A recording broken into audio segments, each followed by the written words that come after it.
বিপদ যদি কখনো এমন পর্যন্ত পৌঁছায় যায় আপনি আপনার চতুর্দিকে অন্ধকার আর অন্ধকার, আপনি তখনও অন্তরে বিশ্বাস রাখবেন আমার আল্লাহ একজন আছে যিনি চাইলে অন্ধকারকে আলো দিতে পারে, অন্ধকারকে আলো দিতে পারে, অন্ধকারকে আলো দিতে পারে। আমার একজন আল্লাহ আছে যিনি আমার বন্ধু বান্ধব যে গর্তে আমাকে ফেলেছে ওই গর্ত থেকে আমার আল্লাহ তুলতে পারে, তুলতে পারে আমার আল্লাহ। ওই আল্লাহ আমাকে রিজিকের ব্যবস্থা করে দিতে পারে, হায়াতের ব্যবস্থা করে দিতে পারে, সন্তানের ব্যবস্থা আমার আল্লাহ করে দিতে পারে, আমার ব্যবসার ব্যবস্থা আমার আল্লাহ করে দিতে পারে, আমার চাকরির ব্যবস্থা আমার আল্লাহ করে দিতে পারে, আমার অশান্তি শান্তি সংসারে শান্তির ব্যবস্থা আমার আল্লাহ করে দিতে পারে। কথা বলেন ঠিক কি না? আল্লাহ চাইলে, বলেন আল্লাহ চাইলে। আল্লাহ কখন দিবে? মনে রাখবেন যখন আপনি এই বিশ্বাস অটল থাকবেন। জীবনে যাই হোক মনে একটা কথা রাখবেন, কি আছে? বলেন বলেন। আবার আমার মুখে মুখে বলেন আছে। জিজ্ঞেস যদি করে কেউ কে আছে, আপনি বলবেন যে আছে। আবার বন্ধু জিজ্ঞেস করলো এই বিপদকালে তোর তো কেউ নাই, আছে কেমনে বললি? তখন আপনি বলবেন যে আমাকে মায়ের পেটে খেয়াল রেখেছিল তিনি আছে আমার সাথে, যিনি আমাকে রূহ জগৎ থেকে আমার বাবার পিঠে এনেছিল তিনি আছে আমার সাথে, যিনি আমাকে মায়ের পেটের পানির ভিতরে নিঃশ্বাস নেওয়ার ব্যবস্থা করে দিয়েছিল তিনি আছে, যিনি আমাকে দেখার দুইটা চোখ দিয়েছেন তিনি আছে, যিনি আমার নিঃশ্বাসের প্রত্যেকটা সেকেন্ড হার্টের খবর রাখে তিনি আমার সাথে আছে, তিনি আমার আছে, তিনি আমার আছে। সুবহানাল্লাহ বলতে থাকি না, তিনি আমার আছে। এবার আপনি যখন আপনার বিপদকালে সর্বদাই নবীর প্রেম নিয়ে এই কথাটা বলতে পারবেন একজন আছে, আপনার দায়িত্ব শেষ। ভাই একটু বুঝে বুঝে বলেন না সুবহানাল্লাহ। আপনার আমার দায়িত্ব। এবার দায়িত্ব হচ্ছে যার নাম আপনি বলেছেন ওনার দায়িত্ব। আপনার আমার দায়িত্ব কি? বিপদে আপদে কষ্ট মুসিবতে শুধু এতটুকু বলা আছে, দিবে, দেখে, শুনে, দিবে, আছে আছে আছে।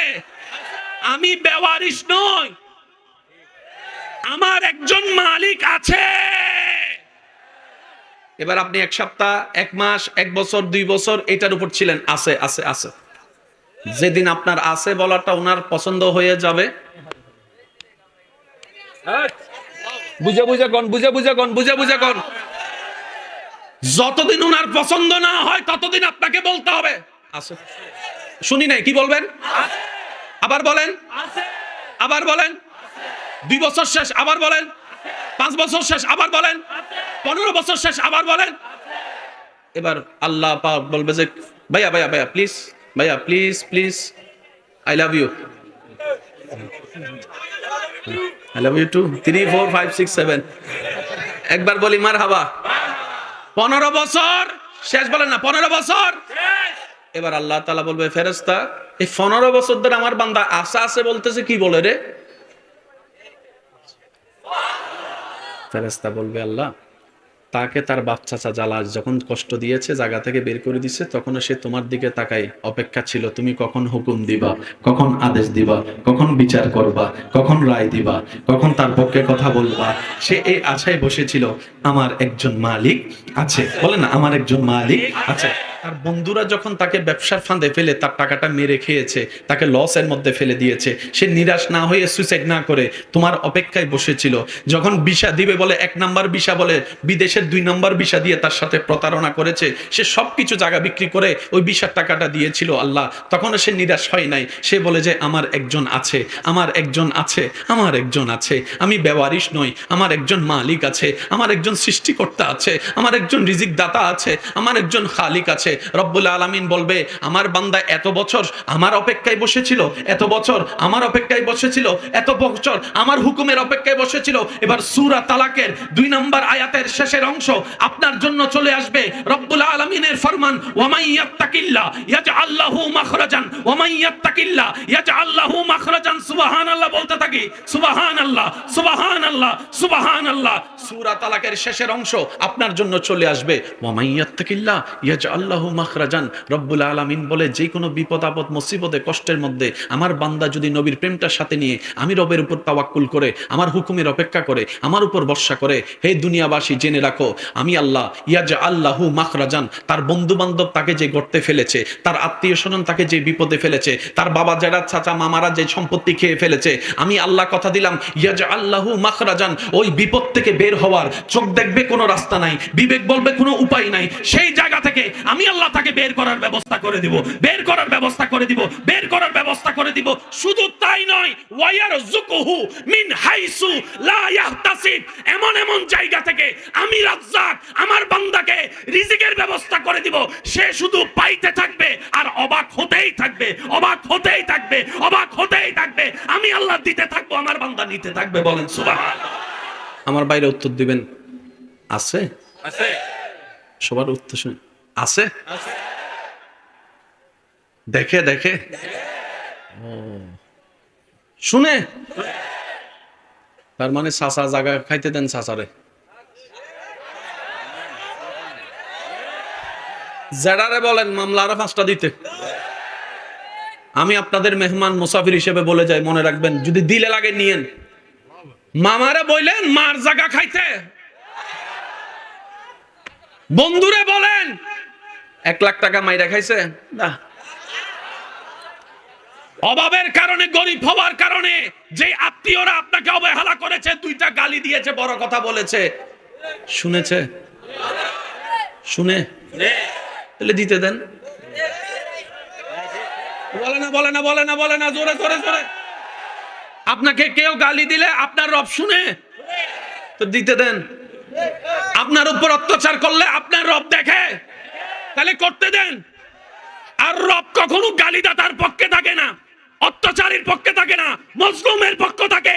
আপনার যেটাকে বলেন আপনাকে আরো অত্যাচার করতে, দেখবেন সে জালিম হবে, আপনি মজলুম হবেন, আপনার রব আপনার পক্ষে দাঁড়িয়ে যাবে।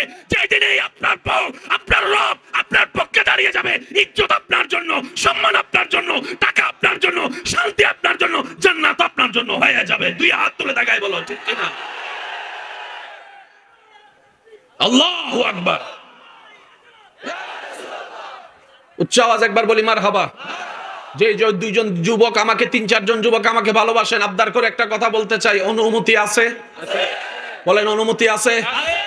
এবার বলেন ধাক্কা খাইলে, সবাই বলতে হবে ধাক্কা খাইলে। তাহলে পাক্কা হওয়ার প্রথম শর্ত ধাক্কা। তো ধাক্কা খাওয়ার জন্য ধাক্কা দেনেওয়ালাও তো লাগবে। এই ধাক্কা দেনেওয়ালা চাচা, জেডা, মামা, নেতা, কেতা, বড় ভাই, কাকা, আওয়াজ দেন আওয়াজ দেন আওয়াজ দেন আওয়াজ দেন। 2 নম্বরই বন্ধু, 20-এর মধ্যে জালিয়াতি, ওদেরকে ধাক্কা দিতে দেন। এবার আপনি বলবেন ভাই আমার কাজ কি? আপনার কাছে একটা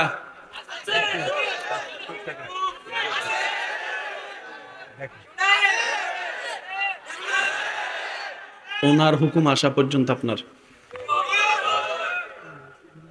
যেদিন ওনার কথা বলা শুরু করবে তারপরে কইেন চাচা আইও, খেলা হবে। জয় কাকে বলে জানেন? খালি ফিল্ডে গোল দিয়ে জয় করে লাভ কি? এটা কি জয়? যখন বিরোধী দল হবে আর্জেন্টিনা ব্রাজিলের মতো খেলোয়াড়, তো একটা গোল দিলে মনে হবে যেন আপনি বিশ্বকাপ জয় লেগেছেন। কেউ বিশ্বকাপ পেয়ে খুশি হয়, কেউ ব্রাজিল আর্জেন্টিনার মতো দলকে হারাইয়া খুশি হয়। তারা যদি কয় বিশ্বকাপ তো তুই ফার্স্ট নাই, কয় ফাল লাগতো না, 2টা বড় দলের একটা হইলো গোল দিছি বেটা, এর চেয়ে বড় হওয়ার কি হইতে পারে? কথা বলেন ঠিক কিনা? ধাক্কা দিলে না আপনি সহ্য করবেন, তো ধাক্কা দেওয়ার আগে যদি আপনি কোন আয় মাঠে চল খেলা হইব, জিতা যাবে? বলেন না জিতা যাবে? আমি সবার মুখে শুনতে চাই জিতা যাবে। দ্বিতীয় একটা কথা এখানে মনে পড়ছে, নোট করে রাখবেন, বলে যাচ্ছি। আমাদের মা বাবাদের, বর্তমান যারা মা বাবারা আছেন, যদি আমার কথা শুনে থাকেন, আমি আপনাদের ছোট ভাইয়ের একটা আবদার মনে রাখবেন। আমরা কিন্তু বাচ্চাদেরকে এখন একটা পড়ালেখার প্রতিযোগিতায় লাগাই দিছি, রোল নম্বর 1 হতেই হবে, রোল নম্বর 1 হতেই হবে। কি ব্যাপার? রোল নম্বর 1 আছে কি? জিনিসটা কি? রোল নম্বর 1টা কি? আমি বললাম সে ক্লাস 9 পর্যন্ত রোল নম্বর 1 ছিল, মানলাম। এসএসসি তে গোল্ডেন এ প্লাস পাইছে, মানলাম। ইন্টারে গোল্ডেন একদম টপ এ প্লাস পাইছে, মানলাম। ইন্টারের পরে যাইয়া মাথা উঠ হয়ে গেছে, লাভ কি? কথা বলেন না রে ভাইয়া, কোন লাভ আছে? নাম্বার নেওয়ার দরকার নাই, জ্ঞান নেন, জ্ঞান জ্ঞান। আমি কি বুঝাতে পারছি কথা? এবার আসেন, সবাই পরীক্ষা দিলে কি পাইতে চাই? এ প্লাস স্কেল ফেট পড়ে না তো? এই এ প্লাসের লগে যদি এক তোলা স্বর্ণ থাকতো তাহলে মনের একটু বুঝ দিতে পারলি, বললেন এ প্লাসটা জিনিসটা সুন্দর হইতো। এবার আস্তে করে বলবো, বুঝলে আওয়াজ দিন, না বুঝলে আওয়াজ দেওয়ার দরকার নেই।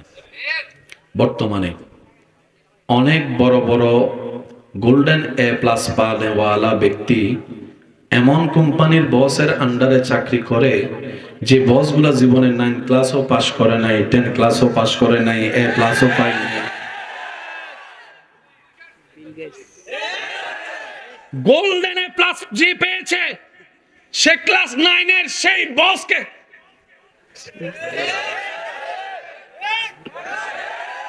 জোরে জোরে জোরে এবার আমাদের বুঝান গোল্ডেন এ প্লাসের দাম কত? এই চিন্তা থেকে আমাদেরকে সবাইকে বের হতে হবে। কথা বলেন ঠিক কিনা? ছোট ছোট বাচ্চারা নার্সারিতে যখন যায়, আপনাদের এখানে দেখলে যদি দেখবেন, ছোট ছোট বাচ্চারা সকালে যখন নার্সারিতে যায়, ব্যাগের বারে যে সাবজেক্ট আপনি আমি ক্লাস 6 7 ও পড়ি নাই, ক্লাস 1 2 এর বাচ্চাকে সেই সাবজেক্ট গুলো দেওয়া হচ্ছে। বাচ্চাদের পড়ারও দরকার, খেলারও দরকার, আছে না নাই? এখন দেখা যায় স্কুলের টাইম শেষ হওয়ার পরে ঘরে আসার পরে খাওয়া দাওয়া করে 10টা মিনিট ঘুমাইতে দেয় না, আরেকজন টিচার চলে আসে। আসরের পরে খেলার টাইমে আরেকজন টিচার লাগাই দেয়, মাগরিবের পরে টিচার আরেকজন লাগাই দেয়। সারাটা দিন পড়তে পড়তে চলে যায়। বাচ্চাটা খেলা করার সময় পেবে তো পাবে কোথায়? তো সে বাচ্চা মোবাইল না টিপে আর কে জিতবে? কিছু কথা বলে না, কষ্ট নিয়েন না আমার কথায়। শহরের বাচ্চাদের চাইতে গ্রামের বাচ্চারা বেশি। কেন জানেন? তারা ছোটবেলার থেকে মাটিতে পড়ে, গাছ থেকে পড়ে, এমনি থেকে পড়ে। আর শহরের গুলা যারা আছে দেখবেন কোথাও বাইরে হইতে পারেন। আমার ভাইয়া কয় ফার্মের আওয়াজ দিয়ে বলেন ঠিক কিনা? এবার ফার্মের মুরগির রান্নার ঝোল কি রকম, দেশি মুরগির ঝোল কি রকম, এটা আপনি নিজেই বুঝেন। ফার্মের মুরগি ধরার আগে আর দেশি মুরগিটা। অনেকে গ্রামের মানুষকে হেয় করে, শহরের মানুষ নিজেকে দাবি করে। আমি বলি ভাই শ্রদ্ধার সাথে, আপনার পূর্বপুরুষকে দেখেন, হয়তো বাবা না হয় দাদা কোনো না কোনো গ্রাম থেকে শহরে গিয়েছিল, কোনো না কোনো গ্রাম থেকে শহর থেকে গ্রাম হয় নাই, গ্রাম থেকেই শহর হয়। এবার বলেন শহর সিনিয়র না গ্রাম সিনিয়র? যারা শহরে থাকে 20-30 বছর, শেষ পর্যন্ত একটু প্রাণ ভরে নিঃশ্বাস নেওয়ার জন্য বছর একবার দুইবার হলো গ্রামে আসে। সেজন্য গ্রামকে কখনো আন্ডার এস্টিমেট করা যাবে না। আমার মা বাবা যারা আছেন, ভাই বোনেরা আছেন, একটু মনোযোগ দিয়ে শুনবেন। আপনার বাচ্চাদেরকে রবট বানায়েন না, মানুষ বানান। তাদেরকে একটু ধাক্কা খাইতে দেন, একটু মাটিতে পড়তে দেন, একটু তাদেরকে খেলা করার সুযোগ দেন, একটু কথা বলতে হবে ভাইয়া, ঠিক কিনা? একটু মিশতে দেন। হ্যাঁ, সৎসঙ্গটাও আপনি বাছাই করে দিবেন, অসৎসঙ্গ কিনা সেটাও আপনাকে একটু নজরদারি রাখতে হবে, কারণ আপনি মা, আপনি বাবা, আপনি অভিভাবক। কথা বলেন ঠিক কিনা? আল্লাহ আমাদের সবাইকে একটু বুঝার তৌফিক দান করুন। এবার বলেন, আমার একজন, ছুটলে হবে না তো, আমার একজন, আমাদের একজন আছে, সেই তিনি, বলেন সেই তিনি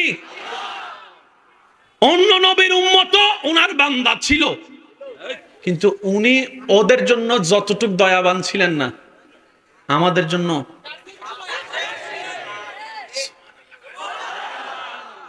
এবার ফেরেশতা জিজ্ঞেস করে আল্লাহ, আচ্ছা আমি ছোট্ট করে কইলে আপনারা বুঝতে পারবেন। ভাইয়া মনোযোগ আছে সবার ইনশাআল্লাহ? সাজা হয় অপরাধের কারণে। অপরাধ মানি গুনাহ, অপরাধ মানি গুনাহ। আচ্ছা, আপনারা জানেন সমস্ত নবীর উম্মত কার বান্দা? ভাই একটু জোরে বলেন, কার বান্দা? আচ্ছা, ওনাদের বেলায় আল্লাহর সিস্টেমটা কি ছিলেন জানেন? আল্লাহ তাআলা যে কোনো কাজে 3 বার নিষেধ করতেন। কয়বার? 3 বার। প্রথমবার, দ্বিতীয়বার, তৃতীয়বার। যদি তারা না শুনতো, বলে না গজব দিয়ে। যেমন আপনারা জানেন নূহ আলাইহিস সালামের প্লাবনের কথা জানেন, আসমান থেকে অগ্নিবর্ষণের কথা জানেন, বানর বানাই দেওয়ার ঘটনা জানেন। একটু জোরে বলেন না। মুসা নবীর আমলে ফেরাউনের বংশধর সহ গজব মানি শেষ। বলেন গজব মানি, এতটুকু বুঝবেন। এবার আপনারা আমাকে উত্তর দিবেন শুধু স্টেজ উলামায়ে কেরাম যারা আছে, বাবা দাদা নানার বয়সী যারা আছে, ওনারা একটু শুনবেন। সব নবীর উম্মত কার বান্দা? আগের নবীর উম্মতের গুনাহ বেশি ছিল না আমাদের? আমি বলবো না, আপনারা বলেন। শুনেন, মুসা নবীর উম্মতে ফেসবুক ছিল না। মুসা নবীর, ঈসা নবীর উম্মতে ইউটিউব ছিল না। কথা কয় না তো। দাউদ নবীর উম্মতের কাছে হোয়াটসঅ্যাপ ছিল না আমাদের কাছে। হ্যাঁ, ইউসুফ নবীর উম্মতের কাছে গুগল ক্রোম ছিল না। কিছু কথা বলেন, আরে ভাই আরো জোরে বলেন। আগের যুগের উম্মতের মধ্যে রেস্টুরেন্ট, আমাদের আগের যুগের উম্মতের মধ্যে কলেজ ভার্সিটির কুচিং পুচিং কিসিং মুসিং টিসিং ছিল না আমাদের শব্দ। এবার বলেন, তুলনামূলক গুনাহ কারা বেশি করি? আমি সবার মুখে একটু শুনতে চাই, কারা? তারাও ছিল কার বান্দায়, আমরাও কার বান্দা। তারা ছিল কার জমিনে, আমরাও আছি কার জমিনে। তারা ছিল কার বিধানে, আমরাও আছি কার বিধানে। তারা আছে কার দুনিয়ায়, আমরা আছি কার দুনিয়ায়। এবার ওই একটু হিসাবটা করি, আগের যুগের নবীর উম্মতের চাইতে আমাদের গুনাহটা বেশি। আমাদের অনলাইনে গুনাহ, আমাদের চোখে গুনাহ, আমাদের হাতে গুনাহ, আমাদের স্কুলে গুনাহ, আমাদের কলেজে গুনাহ, আমাদের ভার্সিটিতে গুনাহ, আমাদের রেস্টুরেন্টে গুনাহ, আমাদের বয়ফ্রেন্ডে গুনাহ, আমাদের গার্লফ্রেন্ডে গুনাহ, আমাদের চ্যাটিং এ গুনাহ, আমাদের ভিডিওতে গুনাহ, আমাদের নজরের গুনাহ, আমাদের মনের মধ্যে গুনাহ। একটু বলেন না রে ভাইয়া। আমাদের মোবাইলে মিথ্যা বলার গুনাহ, মোবাইলে মিথ্যা বলার গুনাহ।